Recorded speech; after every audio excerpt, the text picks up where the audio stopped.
How to make your account private on Tellonym. Hey everyone, welcome back to the channel. In this tutorial, I'm going to be showing you guys how you can easily make your account private on Tellonym. But before we get started, don't forget to hit the like button down below and subscribe to the channel. First thing first, you'll just have to open up your app and make sure that you are logged into your account. As you guys can see here, I am already logged into my account. So what you're going to do now is simply head over to your profile section by tapping on the top bottom right corner. And on the top right, you'll find the gear icon to go to your settings. Now scroll down a bit and then you'll see this other options and then just tap on more. And once you have done that, you'll find the privacy section.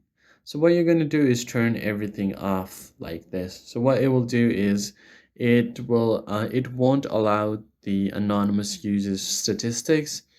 And if you want, you could also turn off to get the emails and other transactional offers. You could also turn off allow other to find me by phone and allow others to find me by location as well. And then you could just turn off your active status so no one would know if you are active. So that's how you easily make your Tellonym account private. I hope you found the tutorial helpful. I'll see you guys on the next one.